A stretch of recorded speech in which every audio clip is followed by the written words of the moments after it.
बिस्मिल्लाहिर्रहमानिर्रहीम। अस्सलाम वालेकुम नाज़रीन। नाज़रीन, इलेक्शन 2024 बाकायदा तौर पे अब आखिरी लम्हात हैं और हम कोशिश कर रहे हैं कि मुख्तलिफ जो पाकिस्तान के कौमी असम्बली के हल्के ख़ास तौर पर पंजाब के हवाले से अहम डिस्ट्रिक्ट की तफसीलात आपके सामने रख दें। आखिर में फ़ाइनल जो उसके ऊपर अब तक के जो सर्वेज आ रहे हैं उनकी तफसीलात आपके सामने रखें।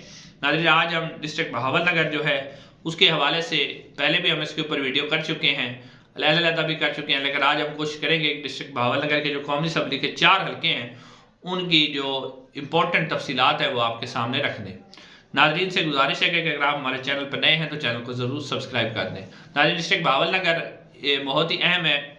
यहाँ से जो है आप देखें तो इजाज़ुल हक साहब भी इलेक्शन लड़ते हैं। उसके अलावा TLP के जो सरबराह हैं हाफिज़ साद हुसैन रिजवी साहब वो भी यहाँ से इलेक्शन लड़ रहे हैं। उसके अलावा पाकिस्तान तहरीक इंसाफ के भी सीनियर रहनुमा और पाकिस्तान मुस्लिम नून के भी सीनियर रहनुमा यहाँ से इलेक्शन लड़ रहे हैं। नाज़रीन, बहावलनगर के कौमी असम्बली के 4 हल्के हैं जो कि NA 160, NA 161, NA 162 और NA 163 है। तो सबसे पहले जो आपके सामने हल्का रखना है वो है NA 160। नाज़रीन, NA 160 जो है इसमें से पाकिस्तान तहरीक इंसाफ के डॉक्टर नूर गफ़ारी साहब पाकिस्तान तहरीक इंसाफ के उम्मीदवार हैं। काफ़ी बुजुर्ग सियासतदान हैं और इससे पहले मुस्लिम नून के टिकट में तकरीबन यानी आप कह सकते हैं कि 1990-91 के अंदर यहाँ से मेंबर कौमी असम्बली मुंतखब हो चुके हैं। बुजुर्ग आदमी हैं और कैंपेन भी इतनी नहीं कर पा रहे जितनी करनी चाहिए। और पाकिस्तान मुस्लिम नून के जो है अब्दुल गफ़ार भट्टू साहब यहाँ से इलेक्शन लड़ रहे हैं। अब्दुल गफ़ार भट्टू साहब 2018 में आज़ाद हैसियत से यहाँ से इलेक्शन जीते थे और पाकिस्तान तहरीक इंसाफ में शामिल हो गए थे। फिर जब इमरान खान साहब की हुकूमत ख़त्म हुई थी तो मुनहरफ होकर ये चले गए थे फिर दोबारा मुस्लिम नून के अंदर। तो अब मुस्लिम नून ने उन्हें दोबारा टिकट दिया है, यहाँ से वो इलेक्शन लड़ रहे हैं।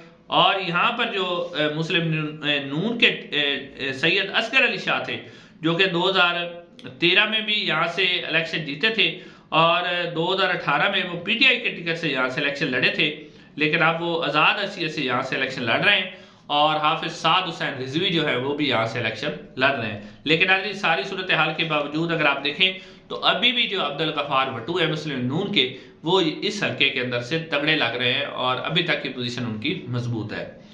नाज़रीन, उसके अलावा जो है अगर आप इससे अगला हल्का है ये नाज़रीन जो NA 160 है, ये जो शौकत ललेका साहब थे वो भी यहाँ से सूबाई असम्बली का इलेक्शन लड़े थे और वो जीते भी थे। फिर वो मुनहरफ नहीं हुए थे, वो पाकिस्तान तहरीक इंसाफ के साथ खड़े रहते। फिर वो यहाँ से जो है रोड एक्सीडेंट के अंदर उनकी वफात भी हो गई थी।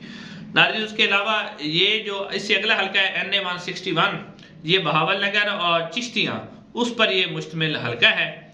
तो यहाँ से नाज़रीन पाकिस्तान मुस्लिम नून के आलमदाद ललेका जो है वो इलेक्शन लड़ रहे हैं। आलमदाद ललेका जो है वो बहुत ही मजबूत उम्मीदवार है। अब्दुस्तार ललेका साहब के साहबजादे हैं और 2018 में भी वो यहाँ से इलेक्शन जीत चुके हैं, काफ़ी तगड़े उम्मीदवार हैं। जबकि 2018 में पाकिस्तान तहरीक इंसाफ के जो उम्मीदवार थे वो मियाँ मोहम्मद मुमताज़ मतियाना साहब थे। आलमदाद ललेका ने तकरीबन 91,000 के करीब वोट हासिल किए थे और मियाँ मुमताज़ अहमद ने सिर्फ 50,000 वोट हासिल किए थे, यानी बहुत ही भारी मार्जिन के साथ आलमदाद ललेका जो है वो इलेक्शन लड़े थे।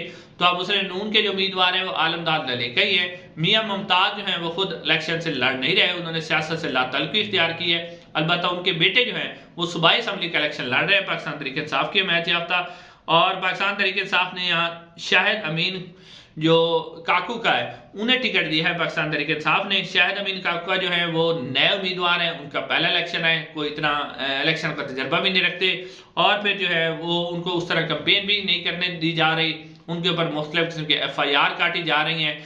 तो यहाँ भी आप कह सकते हैं कि आलमदाद ललेका जो पाकिस्तान मुस्लिम नून के हैं वो बहुत ही तगड़े उम्मीदवार लग रहे हैं और लग ये रहा है कि वो आराम से ये वाली नशिस्त भी निकालने में कामयाब हो जाएंगे। उसके बाद नाज़रीन अगर NA 162 की बात करें हम, चिश्तियाँ और हारूनाबाद तहसील पर मुश्तमिल ये हल्का है। नाज़रीन, इस हल्के के अंदर देखें तो पाकिस्तान जो तहरीक इंसाफ ने टिकट दिया है वो चौधरी खलील अराई को दिया है।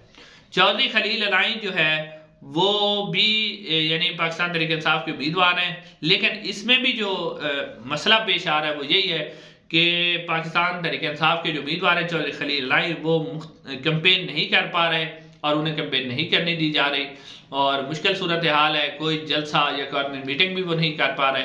जबकि पाकिस्तान मुस्लिम नून के चौधरी एहसानुल हक बाजवा बहुत ही तगड़े उम्मीदवार हैं, वो भी यहाँ से इलेक्शन लड़ रहे हैं, लेकिन चौधरी एहसान उल हक बाजवा साहब के बारे में लोग मतलब ये थोड़ी सी नेगेटिव राय रखते हैं कि वो लोगों से मिलते नहीं हैं, अपने वोटर का ख्याल नहीं रखते, अपने वोटर के साथ इन कॉन्टैक्ट नहीं रखते, लोग उनके पास जाते हैं तो वो मिलते नहीं हैं, टाइम नहीं होता, फ़ोन नहीं अटेंड करते, इस तरह की बातें उनके बारे में हो रही हैं। और दूसरी तरफ जो चौधरी खलील लराई हैं वो अपनी कैंपेन नहीं कर पा रहे हैं। लेकिन यहाँ पर भी अगर आप कह सकते हैं कि जो चौधरी एहसान उल हक बाजवा है उनकी पोजीशन अभी भी ये सारे गिले के बावजूद भी तगड़ी पोजीशन है, और ये वाली नशिस्त भी वो जो है वो पाकिस्तान मुस्लिम नून के उम्मीदवार जो है वो निकाल जाएंगे। और यहाँ पर जो है जो अल्लाहदाद चीमा है वो भी इलेक्शन लड़ रहे हैं। अल्लाहदाद चीमा जो है वो लड़ रहे हैं ज़िया लीग के टिकट से, और ये पिछली दफ़ा फातिमा ताहिर चीमा जो यहाँ से इलेक्शन लड़ी थी पाकिस्तान तहरीक इंसाफ के टिकट से, लेकिन वो अब इलेक्शन नहीं लड़ रही। तो अल्लाहदाद चीमा साहब यहाँ से लड़ रहे हैं और मुस्लिम लीग ज़िया जो है यानी इजाज़ुल हक साहब के जो टिकट है उस पर वो इलेक्शन यहाँ से लड़ रहे हैं। उसके बाद NA 163 जो है ये हरूनाबाद और फोटाबाद का हल्का है, और ये एक अहम हल्का है। इसके अंदर अगर आप देखें तो 2018 में जब इलेक्शन हुआ था तो 2018 में पाकिस्तान तहरीक इंसाफ और मुस्लिम लीग ज़िया के दरमियान यानी इत्तेहाद था, और इजाज़ुल हक साहब यहाँ से इलेक्शन लड़े थे, और इजाज़ुल हक साहब ने यहाँ से 72,000 वोट हासिल किए थे, जबकि पाकिस्तान मुस्लिम नून के जो नूरुल हसन तनवीर साहब हैं वो यहाँ से जो है मुस्लिम नून के टिकट से इलेक्शन जीतने में कामयाब हो गए थे, और इजाज़ुल हक को 72,000 वोट पड़े थे। और फिर शौकत बसरा साहब जो है उस वक्त पाकिस्तान तहरीक इंसाफ का वो टिकट मांग रहे थे, लेकिन पाकिस्तान तहरीक इंसाफ ने टिकट नहीं दिया था क्योंकि इजाज़ुल हक साहब के साथ सीट एडजस्टमेंट थी। तो फिर जो है शौकत बसरा साहब यहाँ से आज़ाद हैसियत से इलेक्शन लड़े थे, और शौकत बसरा साहब ने तकरीबन 62,000 वोट अब हासिल किए थे आज़ाद हैसियत से भी। तो अब नाज़रीन अब जो सूरत हाल है उसमें पाकिस्तान मुस्लिम नून के नूरुल हसन तनवीर साहब बहुत ही तगड़े उम्मीदवार हैं, इजाज़ुल हक साहब से भी यहाँ से मुस्लिम लीग ज़िया के टिकट से इलेक्शन लड़ रहे हैं, और शौकत बसरा साहब भी यहाँ से जो है पाकिस्तान तहरीक इंसाफ के टिकट से इलेक्शन लड़ रहे हैं। शौकत बसरा साहब से पहले कागजात नामजदगी मुस्तरद हो गए थे, फिर जो है उनके दोबारे जो है कागजात हाई कोर्ट से भी मुस्तरद हो गए, ट्रिब्यूनल से भी मुस्तरद हो गए, फिर उनके भाई कैंपेन कर रहे थे। तो अब शौकत बसरा साहब जो है सुप्रीम कोर्ट ऑफ पाकिस्तान ने उन्हें इलेक्शन लड़ने की इजाज़त दे दी है। तो अब शौकत बसरा साहब इलेक्शन तो लड़ रहे हैं लेकिन वो उतनी तगड़ी कैंपेन नहीं कर पा रहे जितनी कैंपेन उन्हें करनी चाहिए। बस वो सोशल मीडिया के जरिए और मुख्तलिफ जो डोर टू डोर कैंपेन वो कर रहे हैं, लेकिन नाज़रीन यहाँ पर मुकाबला बहुत ही सख्त है, और इस मरतबा लग रही है कि भावल नगर की ये 4 में से सिर्फ एक ये नशिस्त है जिस पर पाकिस्तान तहरीक इंसाफ मुकाबला करती हुई नजर आ रही है, और वो नशिस्त ये वाली निकालती हुई भी नजर आ रही है। इंशाल्लाह अगली वीडियो में आपसे मुलाकात होगी।